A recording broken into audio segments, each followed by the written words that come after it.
I got the music right. Well done, sir. Well done.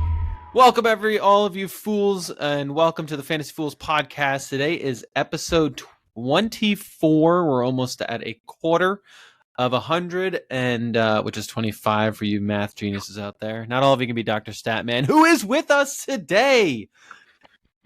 Welcome. I am so happy to be back. So happy to be back. Yeah, a little soundbite for you. Wow, we're upgrading here. Getting some sound bites in there. Look at that. Like that? Yeah, and I do. We are missing our very own. That took a really long time. Jordan Patrick, who is out today, actually moving, which is interesting. Good for him. We're happy for you, Jordan, and we're looking forward to seeing you next week on episode 25. But today, this is episode 24, Mike. This is episode 24. That's how that works? You know, the episode after this one is 25, so this one is 24. That's how the numbers work? Yeah, I was just making sure that our listeners knew how to count. I'm helping the educational system, okay?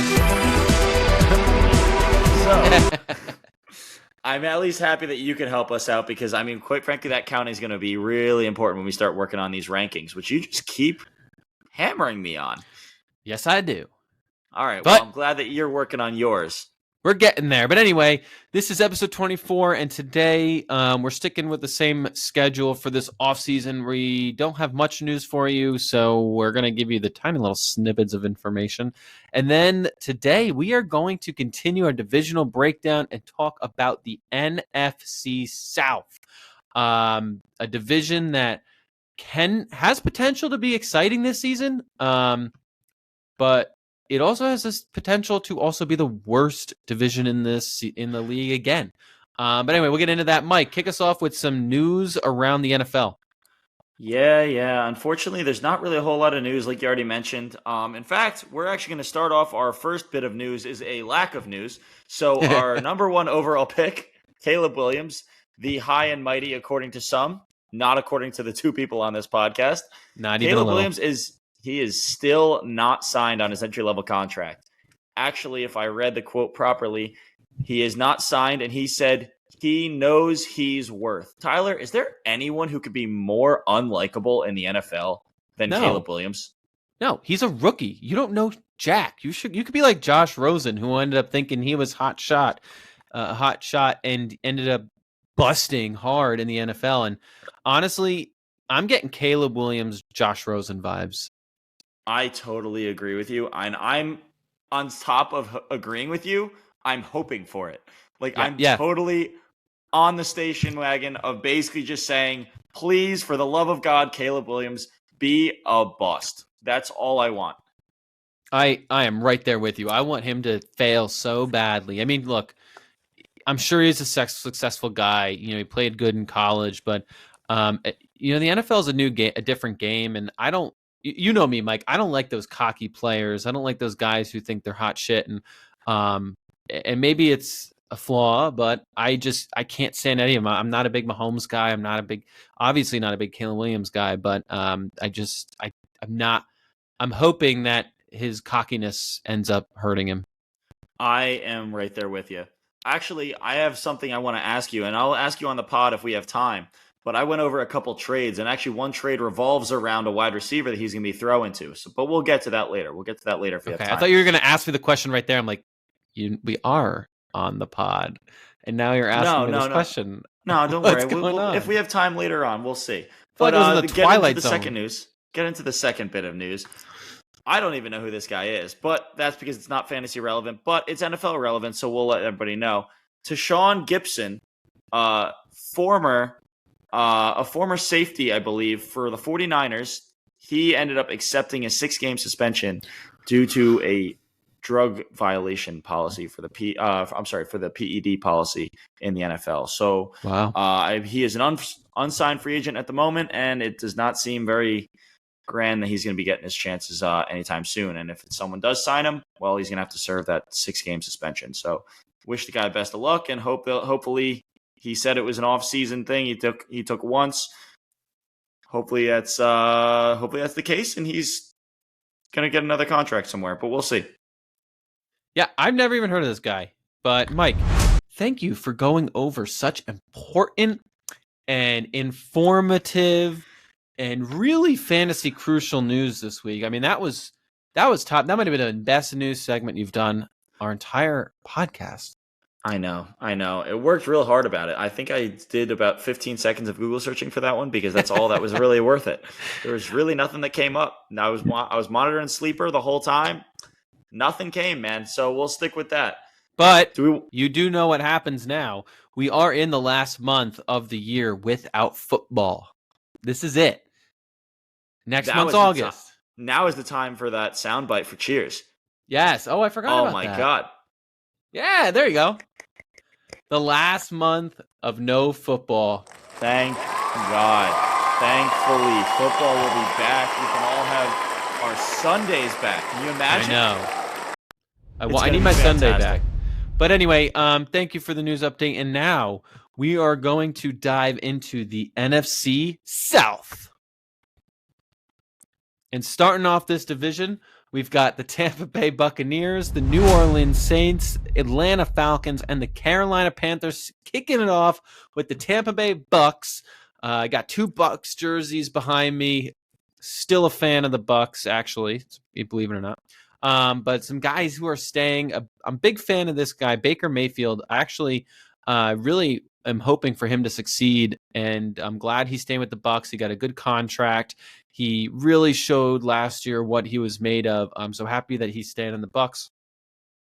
Rachaad White, running back, Mike Evans, their wide receiver, and Chris Godwin are both staying as well. They did add former Giant Sterling Shepard as well to their roster. But overall, Mike, taking this from a fantasy lens, what Bucks players are you looking at that you want to probably target for this upcoming draft? Man, I think there's a few of them, right? But I'd say personally, I'm looking at Baker Mayfield as one of those guys that you can actually say he could give you some really high-end upside, and he's not going to cost you a whole lot. So right now, he's going in as the QB 22 in Fantasy Pros. 22. You can get him probably in the last 3 rounds of your draft, and he could end up being a starting caliber quarterback. Outside of him, Mike Evans is a surefire lock, I'd say. He's the one who's going to be your main receiver, and you're talking about Mr. Consistent. He's been, I think, 8, 9, 10 seasons now in a row, over 1,000 yards, and you always know he's good for a touchdown every other game or so. So I'd say you got to go with him. And Rachaad White, he's someone who I'm a little iffy on. What do you think of Rachaad White?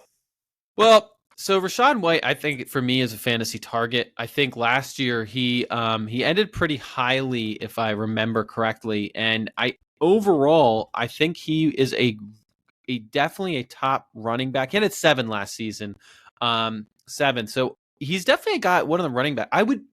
Here's how I look at him. I would gladly take him as my RB1 if I had a first round pick and I get like a guy like Jamar Chase, Tyreek Hill. And if my second pick is Rachaad White, I'd be happy. If he falls to the 3rd round, definitely scooping him up. If he falls to the 3rd round, really? Yeah. Wow. I think Rachaad White could be a 2nd round pick. I honestly value him really highly. This is another year at the Bucks, another year with Baker. They haven't had much roster changes, and last year White looked great from a fantasy perspective. He played really well, especially in the later half of the season when the Bucks are starting to turn it around and win some games and basically take them to the playoffs. So he's definitely a guy that I think could help carry you towards the championships. Okay. I will say I am not as bullish on Rachaad White as you are. I think he may have outperformed himself last year. He was the RB4, which, obviously you're talking about me basically saying, do you take the guy who was a previous RB4? And I'm going to sit here and say, I don't know, man. Like, he only rushed for 3.64 yards per carry. He was not very efficient at all. The thing that did save him, though, is he did have 64 receptions. Yes. So that did help a lot. And I will say, as I mentioned, the second half of the season is where you saw those rushing attempts really go up. You had 20, 29, 15, 20, 25, 21, 20. I mean, the later half of the season, he really started to get more attempts. And I think now that they see him as a solid running back, he's still young, he's still explosive. I feel like this is his season. If he's going to have a great season, this is going to be it. I hope so. For his sake, I hope so, because it's going to end up becoming a contract time soon. And if he can prove it one more year, then he might. I guess I'm just a little skeptic because there was a lot of talk that this offense wants to get Chris Godwin more involved.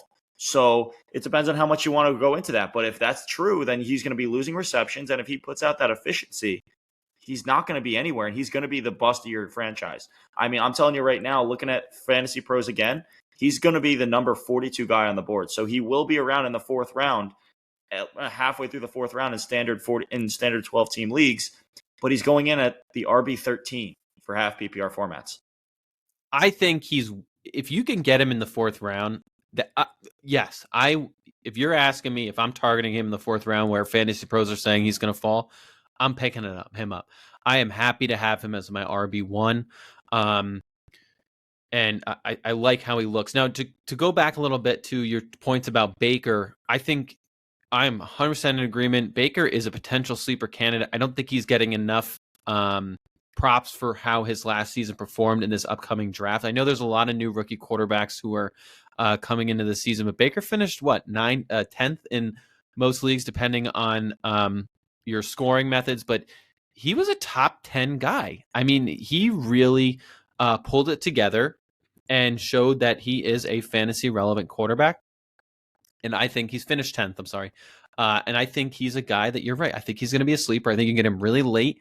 And if you are one of those guys who want to draft aggressive and take wide receivers, running backs, tight ends before your quarterback, he's a guy that you're going to look if that's your strategy. I think you hit the nail on the head with him. Again, I agree. I think he's absolutely somebody you want to grab in the later rounds because he will fall to the later rounds, and you have top 10 potential upside there. Now, just looking at his stats, this is something to be really of note. Last year was his first year with Tampa Bay, right? He had the most passes of his career. The most passes of his career. 566. That is a lot of pass attempts. If that's a recipe for the future, then you can say that that's going to really help out Mike Evans himself. And again, where I'm going to say this, potentially Chris Godwin. So Chris Godwin, I'm not going to sit here and say that Chris Godwin's going to turn it around and become be in a place where he was, early in his career and he was like a top 10, top 15 guy. But I think he might be able to outperform his last year's rank of wide receiver 29. Yeah. But now is Godwin, so you're saying Godwin is a guy that you're going to target? Because I feel like Godwin for me is more on the avoid category. I think he's burned you too much in the past. But you're saying if you can get him late in the 9th, you're going to go for him? Right now, I think right now Fantasy Pros has him going at wide receiver 33. If that's the case, you're getting him in the 5th, 6th round. I think I'm willing to go for the upside if Baker's going to actually pass the ball that much. And if they're talking about getting him more involved, in which you're talking about a guy who has finished as high as wide receiver 2 in 2019. He was at wide receiver 16 in 2021, both with Tampa Bay. So yeah, I think they've seen it before. He was finished wide receiver 19 in 2022. Finished and last year I think was actually an outlier. 29 was on the lower end of where he's finished in his career. So I think he has a chance to go up. Yeah, I think this one we're going to agree to disagree. I'm not really looking at Godwin. I think maybe it's just PTSD of being burned so much, drafting in the past couple years. I also, just looking at his history, he's had one season where he's been a top 10 guy. In this case, he was number 2. In 2019, right? Yeah, I just can't see him finishing, top 20, honestly, this year. So I don't know if maybe a wide receiver 2 flex candidate, I guess, if he falls to you, but I'll let you pick him and you can give me someone else. Yeah, I guess so. I mean, we can roll right into him, but I mean, I think he's going to be a top 20 guy? Honestly, no. But do I think he has the potential? Yes. Here's somebody. We could go into the next team right now and roll right into the Saints, but I honestly think that he might be going higher than some of the players I mean, who's around him right now? I mean, I was going to end up saying like Jaden Reed. He's being picked right around there. Who do you end up picking on? Jaden Reed or Chris Godwin?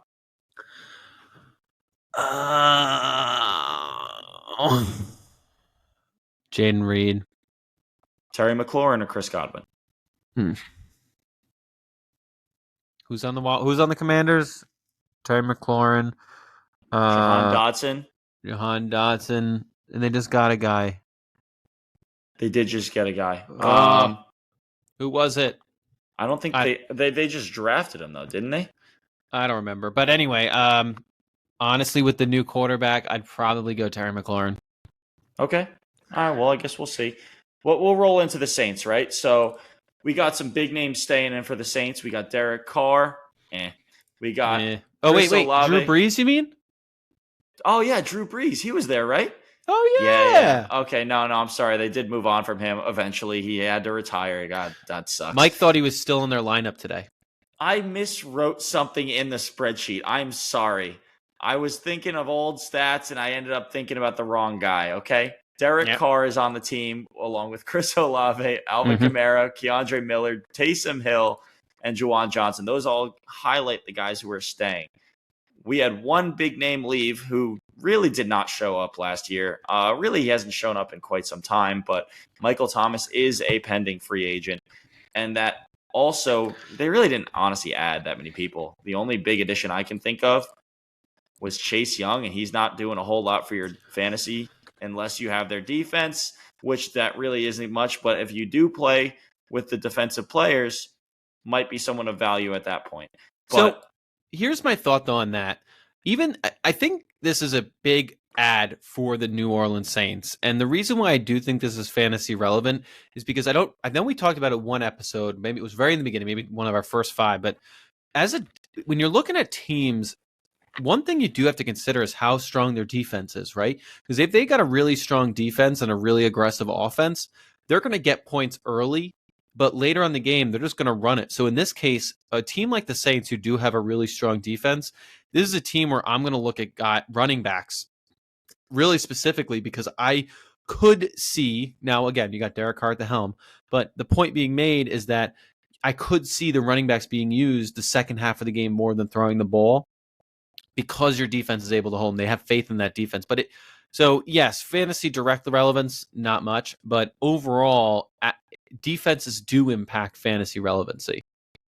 Absolutely. I agree with that wholeheartedly. I just don't know if this is the best example for it, but Chase Young is a game breaker. He is somebody who absolutely can affect your defense that powerfully. So I wanted to throw his name in there, but is it probably going to change the course of your drafting? I doubt it. But out of that being said, I know I got a couple players who I would like to target in this team. Who do you got? Well, and I think a guy that I'm putting high on my fantasy draft board. Honestly, I hate to say this, but I do think Alvin Kamara is a guy that I'm going to target just given his performance last season. I know he's a little old, and I know that he's had some bad seasons, and you've got burned by him in the past, but he did end up 14 last season, even missing the first 3 games due to suspension. He's 28, going to be 29 during the 24 season, but I definitely think I'm going to look for him as well as Keandre Miller. Definitely could be a sleeper candidate in Keandre Miller. So definitely a guy that I'm looking to potentially target from a running back perspective. I really like these guys as they came up. I really want to know where they're going to go. Unfortunately, I am not the coach, so I can't determine this. But I really like the talent of Keandre Miller. I think he looks really good. I think last year he had very limited exposure, partially due to the fact that he was also recovering from an injury, and he is somebody who not really many people know about. Right now, he's going. Fantasy Pros has him as the RB 43. You can get him at the very end of your draft, even as a running back, who has very big potential to potentially be the number 1 on his team. Now, yes, Kamara's signed there. They owe him a lot of money. They're going to play him. But Kamara, like you said, he's getting older. The thing I do like about Kamara is he's a pass catcher. Like you already pointed out, he finished 14th last year. He's going as the RB17 in drafts right now, and he did that with missing 3 games. And that's all PPR. 17? He's going 17 right now. All right, realistically though, we're in a draft. Do you think he's making it to RB17? That's like what? 44 is round 4 or 5? Wait, are you saying, do you think he meets ADP, or do you think he ends up breaking that? What do you mean? I think he gets drafted higher. I think he's drafted within the first. I put Alvin Kamara as probably a top 15 running back right now. I probably would say that's about right. I mean, I know I'm a little skeptical because, I mean, just looking at the guys who you'd have above him, right? I'm just going off of the fantasy pros here, right? Kenneth Walker's above him. Joe Mixon's above him at 15. Then you go all the way up and you have James Cook. Those are all guys I would take before him. Would you? All right. Alvin Kamara or Isaiah Pacheco? Probably Isaiah Pacheco. What about Alvin Kamara or Josh Jacobs? That is, I'm cold on Josh Jacobs, so I would say that that's my line. I do not think I will be having a whole lot of shares of Josh Jacobs, so I think I would probably take my PPR in a PPR league or a half PPR league. I would probably take my guess on Alvin Kamara, but that's my line for sure. Yeah, it's interesting. I'm looking at our mock draft, and he was drafted in the 10th pick of the 5th round, which puts him at pick number what? 10th pick of the 5th? Yeah. He's like 58th, 57th? 58th, yeah. That I would say he's definitely a top 5 round guy. But anyway, other guys I'm looking to grab, definitely I still think Chris Olave is a powerhouse on this team. Didn't really perform last season, but hopefully with Derek Carr being there another year, he picks up. And I always love this pick, but this is the risk pick, right? This is if you haven't gotten a tight end, I feel like one of the top 10 or maybe even 11 tight ends, and you really want to gamble, you're going with Taysom Hill. He can make or break you some weeks, and he can win you those clutch weeks, or he can definitely not help you at all. Oh, I'm 100% with you there. Taysom Hill, I mean, I love the idea of always getting him. Somehow, always, he's on the waiver wire. Not always. Somehow, he's on the waiver wire every season, and people just don't pick him up because either they just forget about him, but the way they like to use him as a QB and as a running back / tight end, I just think you can't not have him on your roster somewhere. If he costs you a last round pick, then screw it. Give it a shot.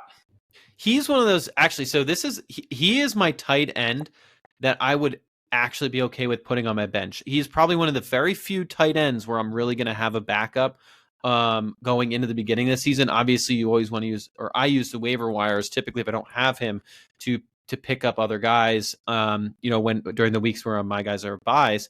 But Taysom Hill is a one guy that I like to have on my bench as that backup tight end, because if he starts going off, you're gonna want to play him. Oh yeah, I mean, just last year he's had he had a 4-game stretch where he had over 12 fantasy points, and in 2 of those he had over 20. Then on top of it, honestly, half of his games last year he had over 10 points. I mean, you can't turn away from that. Yes, boom bust candidate. Absolutely, there's no question about it. But when he booms, he can win you the week. Agreed. Guys that you're avoiding, I think we're both going to agree that I don't think either of us are really going to put Derek Carr very highly. I'm curious where Derek Carr is sitting right now on the draft board. I feel like, for some reason, he's higher. He's actually pretty much undrafted. Is he really? He's QB 25. 27 in our mock draft. I'm looking at another fantasy rankings. Okay, yeah, I'm looking at QB 25 for, again, this is half PPR format, but you're talking about pick 168 off the board. He's going around guys like Tyler Conklin and Jalen Polk, Demario Douglas. Will Levis. There's a number of guys actually I would have down here who I would rather have and just to take the shot on. Although, want to know who he is beating in the QB ranks? Daniel Jones. Aw, poor Jordan. You're not here. What are your Uh, thoughts, Jordan? I hate the Giants. Ryan? Who's Ryan? I don't even know. Anyway, I think we need to move on now. That's a sign. we need to move on. Moving on to the Atlanta Falcons. This is a team where I'm going to keep my eyes on. From an NFL perspective, and I'm going to get into the fantasy perspective as well. But guys who are staying, you got Bijan Robinson, Drake London, Kyle Pitts, Tyler Algier. Big names leaving. Arthur Smith is out. A lot of rumors this past season, and going into the offseason of whether Arthur Smith was going to get re-signed as their head coach, and it looks like he did not make the cut. Some guys they did add: Kirk Cousins, they're big deal.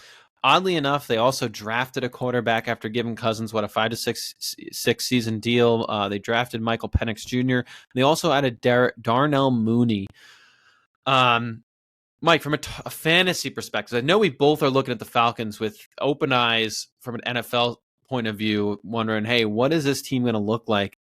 Where are you going with this team from a fantasy value? I gotta say, if there's a team that I'm like top 5 excited for this season, I think it might be the Falcons. Like they're in my top 5 because I think they've amassed so many truly skilled players, and this year without Arthur Smith, they might actually have a shot at using them. So, am I going to sit here and say they're going to be great? No, but they certainly could be fun, man. Yeah. The guys I'm looking at right now, Bijan Robinson, his skill is just immense. You can't bet against Bijan Robinson. I think there's a very good chance he can be the number 1, at least top 3 running back in fantasy. Drake London, I think everyone has vaulting up the boards from his previous seasons, and a guy who people have really given up on, who I really like, and I'm definitely targeting in the tight end market is, yes, Kyle Pitts. Now, everybody, before you shoot me, you actually have somebody who's going out and trying to throw him the ball now instead of it being like Spencer Rattler. Like, come on. We're not going to end up having any good passes there. So I think Kyle Pitts now having Kirk Cousins behind the helm, I think it's going to really improve his game. Yeah, I think Kyle Pitts is a guy that you're going to look for. He could be your potential sleeper of the year. Now with the new quarterback at the helm, I think 100% agree with you with Bijan Robinson. He's going to be your consistent running back you're going to play and watch on this team. But I agree. Drake London is a guy I'm going to look for. Now, this is an interesting perspective. If you're in a dynasty league, is Drake London a guy that you are trying to trade for? And in my eyes, from a dynasty perspective, he is. He's 22 years old. This is his 3rd season. He is so young, and he hasn't had a stable quarterback behind him. In a dynasty league, he's a guy I might look to be trading for during this offseason and potentially giving up some serious picks for. In a dynasty league, I did try trading for him, and people are still valuing him too highly. Honestly, I tried trading a I think it was a 1st-round pick and a middle of the road player, and it was too much because, again, he's one of those guys to where if you can get him, if you can pry him into your hands, he's shown the skill. He's only 22 years old. You really want the kid, but it's not going to be cheap. It's not going to be cheap as much as you like to think so. Yeah, I agree with you. He's still valued very highly. I think you're going to get a good perspective this season now with an actual quarterback behind the helm of whether or not he was worth all that time or money that you spent on him. But definitely looking for these 3 players from the Falcons. Guys I'm avoiding, I'm not going to pick up Tyler Algier. I don't value him too high unless you're going to pick him up as insurance policy if Bijan Robinson gets injured. And another guy I'm not looking to grab is Darnell Mooney. Now, I think someone that we're both going to be talking about a lot, but for the sake of fantasy relevancy, where do you value Kirk Cousins in this draft? And to give you a hot take real quick, are you taking Kirk Cousins or Baker Mayfield? That's exactly the comp I was going to ask you. That's exactly the comp I was going to ask you. And honestly, I would probably go Kirk Cousins over Baker Mayfield. Would you? I would. I think the talent around him is going to be better, and Kirk Cousins he knows what to do with the ball when there's talent around him. He's played with Justin Jefferson. He knows he could just chuck it when he knows to chuck it in the right spots. He's played all over. He's earned his stripes in the league, in my opinion. Now, I'll say this: is he somebody you take over Matt Stafford? I would go with Cousins. Yeah. Okay. So how about you with Matt Stafford over Baker? Or use Baker just your number one of those three? I would say Baker, then Cousins, then Stafford. Still think Stafford is a great quarterback, and he's got a great team around him. But I think I put, from a fantasy perspective, I put Baker and Kirk above him. See, I got to be honest. I thought you were going to end up saying Stafford for sure. No. Okay. All right. Not this time. So let's see. I actually do agree with you also with Tyler Algier. I think Tyler Algier had his moment of fame, right? I think he did really, really well under Arthur Smith because he was exactly the type of running back that Arthur Smith likes. He's just that big bruising back that can just plow through people. But there's only so many Derrick Henrys. So, I mean, Tyler Algier was not that. I think once they took Bijan Robinson, they pretty much made the pick for him. And unfortunately, as a 5th round pick or a 4th round pick, he was a late pick in the draft. He's probably going to be a backup guy where you can maybe get some good usage out of if Bijan goes down. But let's be real, this is fantasy. No one's hoping for that. Yeah, I think Algier is looking. I'm looking at to get on my bench. I think that's where I value him.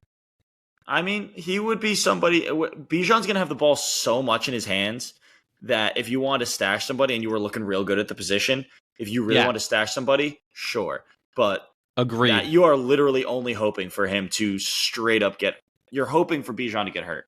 Yep. But who's your sleeper out of this team? I don't know if this team really has sleepers. I think we all have high expectations, but I think Kyle Pitts. We talked about him being the sleeper candidate. I think he's the guy that we're all kind of looking at as hasn't really hit our expectations. He's disappointed us every season he's been in the league. But like Drake London, he's never had a quarterback behind him. So I'd say he's probably the most likely the sleeper candidate if you consider him a sleeper. Yeah, that's fair. I mean, I'm kind of considering him there too. So I think that's the best spot for him because he's just been in the league for somehow 3 or 4 years already. So he's just constantly disappointed with all the talent. But who knows? Want to go into a team that has no talent whatsoever?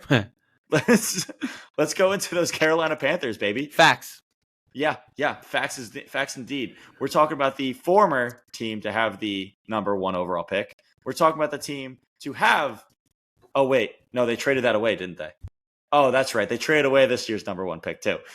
So they had 2 consecutive years of number 1 picks, and now they used it for Bryce Young last year. They still have him, unfortunately. They have Adam Thielen on the team. They got Miles Sanders. They had Jonathan Mingo. Those are your big names staying, boys. Big names right there. Adam Thielen, who hasn't been good for huge years. It's been bad. Big names leaving. Well, that means they had to have big names there. So they really didn't have any of them. But I will say this. They may have a shot with talent. Because going forward, they did actually make some pretty good pickups at this year's draft. They did pick up Jonathan Brooks. He was the first running back off the board this year. Granted, it was in round 2. He's no Bijan Robinson, but he is a talented player as long as he can come back from his knee injury. Deontay Johnson, they ended up getting via trade or free agency. So at least they're trying to give Bryce Young a little bit more weapons out there. They ended up drafting a wide receiver in the first round, number 32, but it was still the first round in Xavier Legette. And they also picked up a tight end of the future. Some actually say this is the second best tight end in the league with Jatavian Sanders. I think that they are trying to surround Bryce Young with talent because they realize they invested their future in this kid and they need to see what they got. This year, unfortunately, it might not be the best year to see what they got, but I think that's really what you can do. What do you think about this team? Who do you go for? Who do you not? Or do you basically just say scrap it? Are the Carolina Panthers just an avoid altogether? I think for the most part, everyone is in the same boat where it's a scrap it. The only player that I'm targeting, from a dynasty perspective, I'm targeting. From a redraft league, I might stash him away if he falls, and that's Jonathan Brooks. He's the only guy that I have any hope might perform because I think he's going to take the primary role away from Miles Sanders. And he's going to be, if anything, he's going to be your attempt guy who's just going to run the ball a lot. And you might end up getting picking some points, but there's no one on this team that excites me. I think Bryce Young, Thielen, Sanders, Deontay Johnson, Leggett, Sanders. I think they're all guys that I'm avoiding. I mean, I'd say this: Brooks is also a questionable person because he's coming off that ACL. Everyone is expecting the Panthers to be bad this year, so they're not going to rush him into playing. Right? They're not even sure he's going to be playing in training camp. So he's still very much hurt and very much questionable to start the season. So I would say if you're picking him, you're picking him late. Yeah. And you want to really honestly hold on to him. See, this is where I'm questioning it, right? Because you don't want to hold on to a wasted bench spot. So you almost want to leave him off your board. But in my opinion, it's kind of the guy that you want to say, hey, have your friend pick him and trade him in trade for him in week 6, week 7. Maybe he gets the starting role around playoff time. That's what I'm thinking. I think he's a guy, you know what, look, if he falls to be your last or second last bench pick, I'd pick him up and hold on to him. But you're right. If someone gets him early and, within the first couple of weeks when he's not playing and you make a deal and get him, I think he's got potential to be a really successful running back the second half of the season when he gets into the routine with the team. But other than that, this is the only guy I'm even looking at from a draft perspective. Not looking at anyone else. Really? So, okay, you're not looking at Deontay Johnson at all? No, they've got Bryce Young as their quarterback.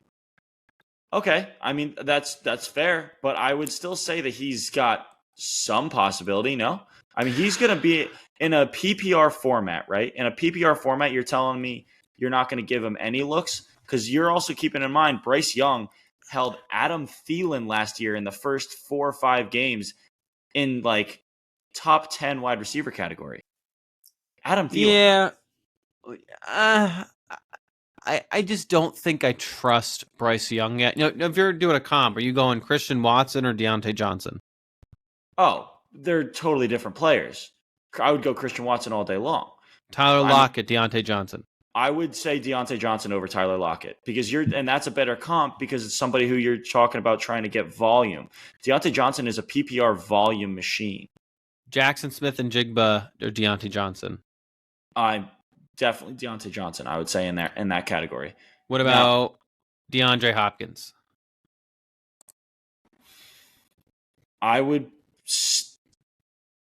DeAndre Hopkins, I would still say is on a bad passing team. I mean, we just don't know enough about Will Levis.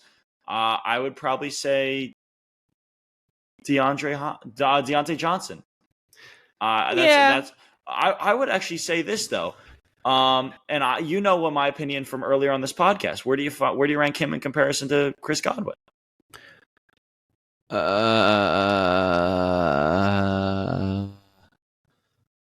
Nice face right there. That's a good one. Chris Godwin or Deontay Johnson? I would probably go with Chris Godwin, hoping to get the volume. I think I just trust Baker more than I do Bryce Young. That's what it boils down to. Okay, I listened to your last podcast, even though I wasn't there. So let's hear this about your opinion of Christian Kirk. Christian Kirk or Deontay Johnson. I'd go Kirk. Yeah? Yeah. Because that's another guy. He's straight up volume. He's not going to be a lot of touchdowns. I'm thinking Deontay Johnson has a chance to be volume machine with a quarterback who's now trying to prove it against the entire NFL that he's not a bust. I think there's some chances there that he could be an undervalued asset. I think you're starting to convince me that I might look for him. This is only PPR formats, though. Yeah, I think you're right. Maybe I would look for him later in the draft board. But wanted to ask you something that I forgot to start off this, and now that we've gone through all 4 teams, I wanted to bring it up real quick. Shoot them off. Where do you place this division ending at the end of the season? Each team in order. Season, I think the Falcons will honestly surprise people. To be honest, I'm hoping I'm buying into everything. So I'm going to go Falcons winning. I'm going to say the Bucks, then the Saints, then the Panthers. I'm going to flip it. I'm going to go Bucks, Falcons, Saints, Panthers.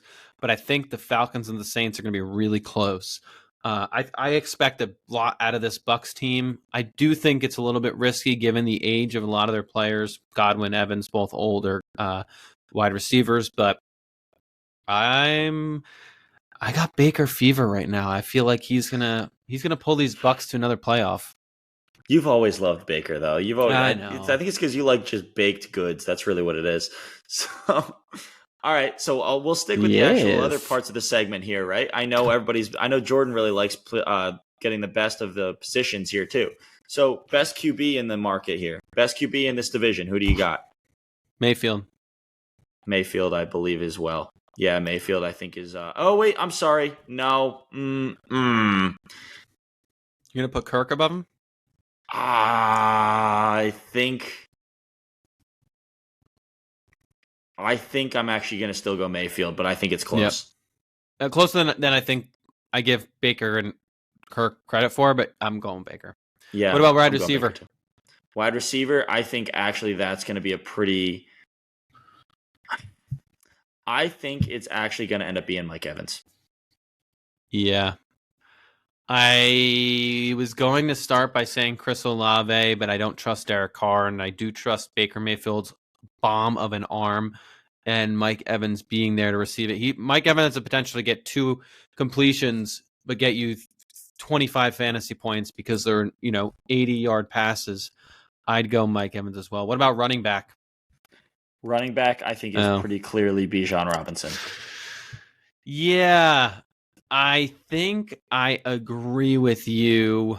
I think it's Bijan, but it's a close second to Rachaad White. I really think White's going to pop this season. See, me and you are totally in different playing fields there. I think very highly of Rachaad White, which maybe it's because I guess I don't like those inefficient workhorses because I know I have the same exact feeling with Josh Jacobs, but I don't see it. I just don't see it with Rachaad White this year. But okay, to finish it off, tight end. Who's the tight end that's going to win the division? We all have the same one. That's Kyle Pitts. Yeah, that's the one. That's the only one that you really have. Well, Taysom Hill. I was gonna say, do we want to just throw it out there? I'd throw it out there, but I still think Kyle Pitts is going to do better. But Kyle Pitts has disappointed you many a time. So guess what? I have a feeling you probably will again. Yeah, I won't say I'd be surprised if it's Taysom Hill. Kyle Pitts last season ended up 14th as a tight end. Barely didn't do much for you. He also ended up 33rd the year before. But again, now we got Chris Cousins, so I think he's the clear fire tight end of this division. I think you're right. I think it just is what it is. But I don't know. We'll see. It's going to be a fun season. And honestly, I think we can agree that this is probably the worst division in football. Yeah. Well, that was the NFC South. Yes. We got through it. We made no mistakes. The music was on time. We made it through episode 24, and we didn't have Jordan. Hallelujah. I mean, I wish there was an honestly, I would have really liked to have had his opinion on some of these. Mostly, I wanted to be there for last one. That's the best I got. Mm-hmm. But it's anyway, okay. Thank you for tuning in, fools. Give us a like, give us a follow, watch us on YouTube, give us a listen on Spotify. That was episode 24. Have a great week. See you next time on the Fantasy Fools Podcast. I'm Tyler, joined by Mike. Jordan's out. Have a great night.